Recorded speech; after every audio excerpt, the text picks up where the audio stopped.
Ya, pemirsa pagi ini Saka Tatal, mantan terpidana kasus tewasnya Vina dan Eki pada 2016 silam akan menjalani peninjauan kembali di Pengadilan Negeri Kelas 1 Cirebon.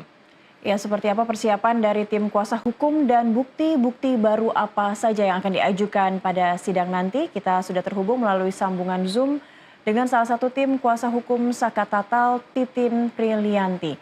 Selamat pagi, Bu Titin.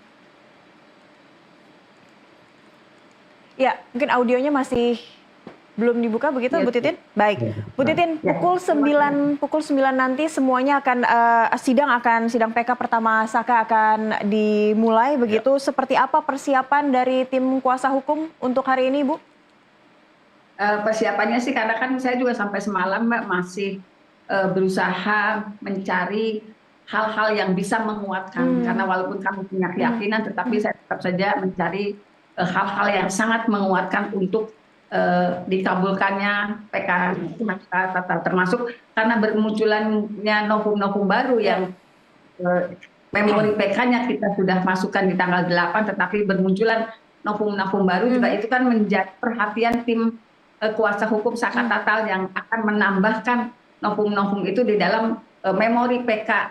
Jadi sampai tadi malam juga tim juga terus menggodok kemudian apa sih yang perlu ditambahkan karena selama perjalanan sejak didaftarkan PK pada tanggal 8 sampai siap bersidang tuh banyak sekali novum-novum yang tidak kita duga yang menguatkan PK Saka Tatal. Ya. Bu Titin, ini dikabarkan ada 13 novum yang nantinya akan disiapkan oleh kuasa hukum dalam PK nanti. Nah, ini seberapa kuat Anda meyakini bahwa novum ini akan dalam persidangan? Saya meyakini kalau novum itu begitu akan sangat mendukung PK Saka Tatal karena dari novum-novum yang berkaitan dengan argumen hukum juga ada 4-5 novum yang sifatnya visual. Visual artinya itu bisa dilihat yang akan menggambarkan situasi sebetulnya, kondisi yang sebenarnya, apa sih yang terjadi di 2016. Karena novum yang saya miliki itu tidak pernah disampaikan di persidangan di 2016 maupun 2017. Baik, Bu Titin, 4 novum visual ini pastinya menarik dan ini menjadi gambaran yang jelas juga. Ini didapatkan dari mana kalau kita bisa mengetahuinya, Bu? Dan dari 13 novum yang bermunculan ini sekarang ini seperti apa gambaran yang nanti selain 4 visual itu yang akan dihadirkan di persidangan? Dari visual itu tentu saja akan menggambarkan karena saya juga punya keyakinan Mbak di sidang 2016 dan di 2017 sidang Saka Tatal dan sidang 7 terpidana lainnya saya meyakini tidak pernah ada peristiwa pembunuhan dan pemerkosaan seperti yang tertuang dalam putusan. Di dalam visual itu juga akan diperlihatkan bagaimana sih kondisi yang sebenarnya. Apakah baik itu kondisi korban maupun kondisi sarana lain yang dianggap para terpidana itu memang melakukan tindakan pembunuhan dan pemerkosaan. Tetapi dengan visual itu akan tergambar tidak pernah ada pembunuhan dan pemerkosaan seperti yang tertuang dalam putusan. Yang mengibatkan 8 orang terpidana di antaranya Saka Tatal menjalani hukuman yang tidak seharusnya diterima. Gitu Mbak. Baik. Oke. Artinya visual yang tadi sudah disampaikan telah disiapkan dalam sidang PK. Lalu apa nantinya? Apakah ada ahli yang dihadirkan dalam persidangan nanti? Sebetulnya visual itu kan saya meyakini otentik. Tetapi untuk mengkonfirmasi apakah betul visual itu saya dapatkan dan otentik sebetulnya mudah saja.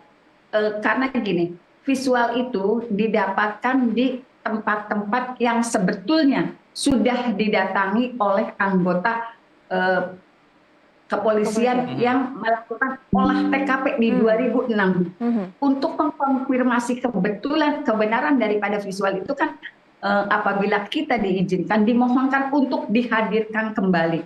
Persoalannya anggota kepolisian dimohonkan dihadirkan kembali dalam sidang PK kali ini, kita mengharapkan juga mendapat izin dari institusi kepolisian. Kalau ingin membuka tabir ini yang seterang benderangnya, setransparansinya, mengetahui apa yang terjadi sebenarnya. Jadi kami sih berharap, tim kuasa hukum berharap anggota kepolisian yang melakukan olah TKP di 2016 atas peristiwa yang terjadi di tanggal 27 Agustus 2016 itu bisa dihadirkan kembali.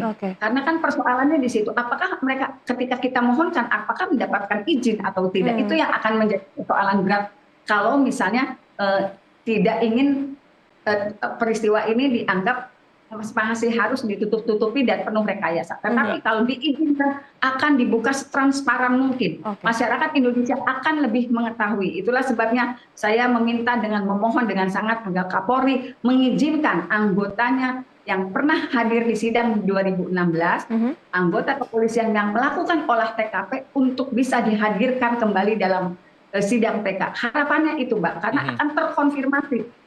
Dan karena mereka yang sebetulnya pahamkan apa sih yang terjadi di 2016. Iya, gitu. baik. Karena visualnya seharusnya mereka memahami. Iya, apalagi ini bukti visual begitu ya, akan terlihat jelas nanti apa yang akan yang terjadi sebenarnya di 2016. Ibu, ini tanggapan Anda terkait pengakuan Dede juga beberapa hari lalu. Ini selain 13 Novum, apakah Dede termasuk di dalam 13 Novum atau Dede juga menjadi yang paling kunci atau yang paling kuat untuk paling kuat. Iya, untuk apa namanya dalam sidang PK menambah nanti. optimisme dari kuasa hukum di sidang PK Saka Tatal? Ke pengakuan Dede yang menyatakan bahwa dia tidak pernah berada di posisi itu, karena kan sebetulnya di BAP 2016 itu Dede menyatakan dia melihat seolah terjadi kejar-kejaran.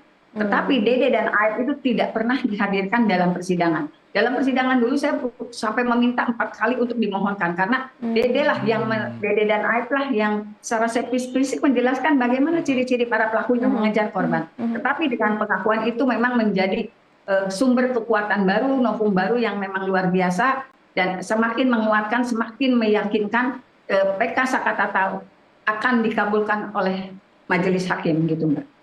Oke, Ibu, terakhir untuk harapan hari ini dalam sidang PK yang akan digelar pada pukul 9 nanti seperti apa?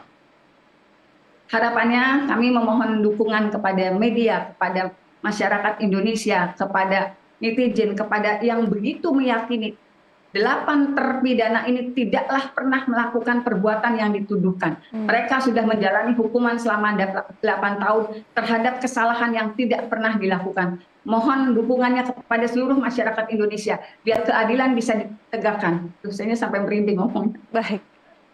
Ya. Baik. Terima kasih Bu Titin Brilianti, kuasa hukum dari Saka Tatal telah bersama kami untuk berbincang di pagi ini.